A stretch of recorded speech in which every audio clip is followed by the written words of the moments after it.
If you ask what determines the Earth's climate, clearly the main thing that determines it is sunlight. Sunlight is what heats the Earth. Not all the light that arrives at the Earth from the sun goes to heating the Earth. Some of it is reflected back. It's just the part that is absorbed. And what happens is there's a certain rate at which sunlight is absorbed by the Earth's surface, and there's a certain rate at which the Earth's surface radiates to space. What comes from the sun is in the ordinary visible part of the spectrum that our eyes are sensitive to. What the Earth radiates into space is in the infrared part of the spectrum, longer waves than red, that our eyes are not sensitive to, but it's as legitimate excuse me, a form of light as the kind that we're used to. Now, if you calculate what the temperature of the Earth ought to be from how much sunlight is being absorbed, equaling how much infrared radiation would be radiated to space, you find that the Earth's temperature, by this simple calculation, is too low. It's about 30 centigrade degrees too low. And why is it too low? It's too low because something was left out of the calculation. What was left out of the calculation? The greenhouse effect. The air between us is transparent, except in Los Angeles and places of that sort, in the ordinary visible part of the spectrum. We can see each other.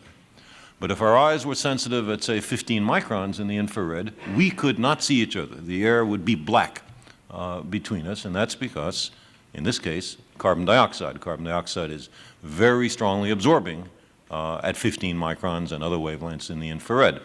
Likewise, there are parts of the infrared spectrum where water vapor absorbs, where we could not see each other if we were only as far apart as we are in this room. If you add these infrared absorbing gases to a planet, then what happens is the sunlight comes in as before, but when the surface tries to radiate to space in the infrared, it is blocked, it is impeded by the absorbing gases. And so the surface temperature has to rise so that there is an equilibrium between what comes in and what goes out. So this is the greenhouse effect. It is a misnomer for more reasons than one. It's a misnomer in particular because that's not how the florist greenhouse works, but that's a very minor point.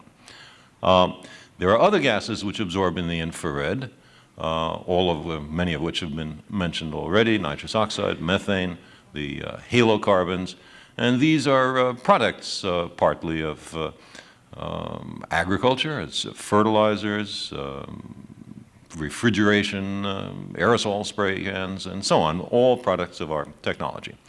We don't generate much water into the atmosphere, but we certainly do generate a great deal of carbon dioxide through the burning of wood and fossil fuels, an apparently benign activity. Who could object to humans burning oil and coal, gas, and wood?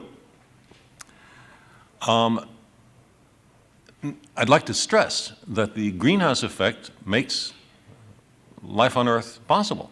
If there were not a greenhouse effect, the temperature would, as I say, be 30 centigrade degrees or so colder, and that's well below the freezing point of water everywhere on the planet. The oceans would be solid after a while. A little greenhouse effect is a good thing. But there is a delicate balance of these invisible gases, and too much or too little greenhouse effect can mean too high or too low a temperature. And here we are pouring enormous quantities of CO2 and these other gases into the atmosphere every year with hardly any concern about its long-term and global consequences.